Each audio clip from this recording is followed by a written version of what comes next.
Tigers, thank you again for joining us for virtual chats with Jackson State University undergraduate admissions and recruitment here at the I Love Jackson State University. I am Linda Robinson. I'm the events coordinator and undergraduate admissions and recruitment here at Jackson State, and we are always so happy to have you join us for our virtual chats. Each virtual chat has kind of brought us full circle. Today we have housing. You've heard from some of our various colleges and some of our other departments here on Jackson State's campus, and today you will learn all you need to know about housing. Before we get started, make sure students you have your pen and paper ready, because the information they provide is information you're going to truly need on your journey here to Jackson State and staying in the residence halls. Today I have two hall directors here with us today. I have Mr. Roderick Davis. He is one of our housing directors. How you doing? I'm all right. How you doing? Doing well. And then I have Miss Alexis Stevenson. How you doing, Miss Stevenson? I'm well. How are you? I'm doing well. We're so glad to have you all. So let's start off with the actual housing application. The housing application is open at this time, right? Yes, ma'am. It is. Okay. And so when will the housing application close? So the housing application will close on June 30th. Okay, and so if a student is interested in doing an actual housing application, how do they access the housing portal? How does that work? They have to log into their PAWS first. Once they log into their PAWS, they will click on the housing link, and on the housing link, it will be a tab that says THD, and you will access the portal by clicking on the THD link. Okay. All right. And what about the housing fee? There is a housing fee, right? Yes, ma'am. Okay, so how much is that housing fee? So the housing application fee is $100, and this fee is non-refundable. Okay.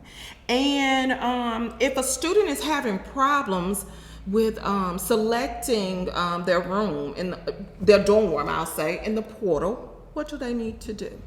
If they're having a problem, you need to first make sure you are accepted into the university.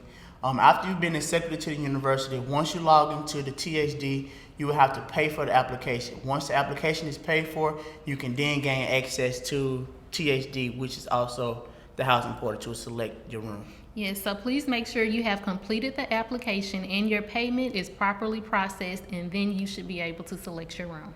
And if you've done it and you have a problem with that, make sure you call the housing office. Sounds good.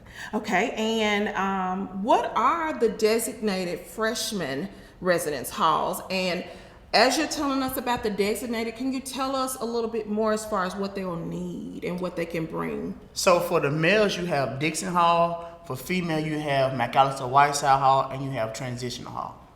Now, Ms. Stevenson can tell you more what the females can bring to the building, and I can touch on more of what the males. So for transitional hall, you have more of your Jack and Jill style, suite style rooms. So you will need to bring your own microwave and refrigerator. Please make sure your refrigerator is 3.1 cubic feet or below. With the Jack and Jill bathrooms, you will need to bring your own shower curtain and things of that sort. For McAllister Whiteside, you will have your community style showers. And so please make sure you also bring your refrigerators and microwave for your personal rooms. And for Dixon Hall, you have Jack and Jill. But for the males, you have 4 people per suite. So it would be good for you to communicate with those in your suite and your roommates. That way you won't have 4 different shower curtains, 4 different shower rods. Everything will be the same. But I would highly recommend you bring your own refrigerator and microwave for your own personal usage. Okay, that sounds good. Okay, and how do they go about selecting a roommate, or is a roommate assigned to them? You can, for freshmen, you can go on the website. You will be able to click on the THD link, and there's going to be like an app it's going to be a link that's going to say, how can I select my roommate? And it's a video. You can watch the video. You make sure you read it, take notes, and it'll tell you everything you need to do to get a roommate. Okay, sounds good. But I think it would be best if you and your friends were to select a room, pay everything together, and if both of those spots are available, you can then select your room and you'll have a roommate. Oh, okay. That's useful information. Good to know. Okay, so as we start kind of wrapping up, I go on these virtual chats is to make sure that we share as much information as possible with students who are attending in the fall and students who are still, undecided about Jackson State. We want to make sure we help them make the right choice by providing as much information about Jackson State as possible. So for any students considering Jackson State, is there any other information that you feel they need to know when it comes to our residence halls and coming in the fall? I would say that all residence halls come with centralized laundry. You have Wi-Fi. You also have study rooms in each residence halls that allow you to go out and study and complete your homework, or sometimes just come together with friends to discuss certain things in the residence halls outside of the classroom. So what about having lobby? Like, can I play games? Can I bring my video games? Can I bring a big screen TV to my room? Can I do all that stuff? So each residence hall does come with a lobby where you're able to congregate with your friends and things of that sort. You're able to play games, watch TV, and all of those great things. Yes. And so that brings up a question, though. We are dealing with COVID at this time, COVID-19. Will they actually be able to be in the lobby in the fall? So we are prepared for fall 2020 opening. There will be some serious restriction as far as visitation and what you can do in the residence hall. So please make sure you check your email. Make sure you check the housing website, or you can call the housing office. But we will make sure that we get those guidelines before move-in day. Sounds good, sounds good. And so I would like for both of you all, if you could, just kind of close us out. Make sure that you provide them again with the contact information for housing, because we definitely want them to make sure they have that information so they can follow back up if they have any questions regarding housing, because they're coming in the fall. Okay.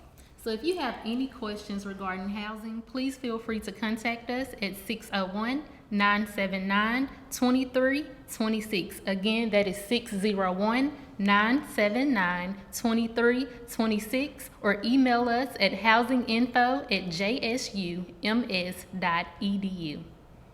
All right. Well, thank you all for joining us. Thank you. Is there anything else that I missed? Anything I think else? that's it. They covered it all? You covered it all. Okay, great. Well, thank you both for being here with us today.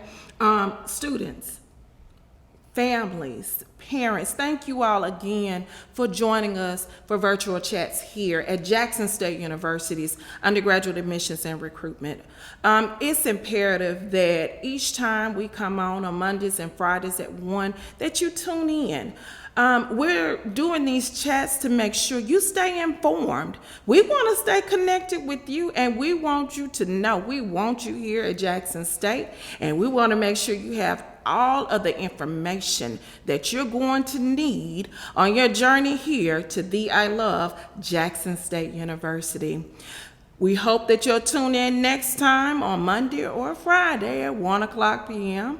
And we hope to talk to you soon. And if you have any questions, we are leaving the information for housing in the chat box. So please make sure that you reach out to housing if you have any additional questions. We will see you next time on the next virtual chats. Thank you all for joining us again. Bye.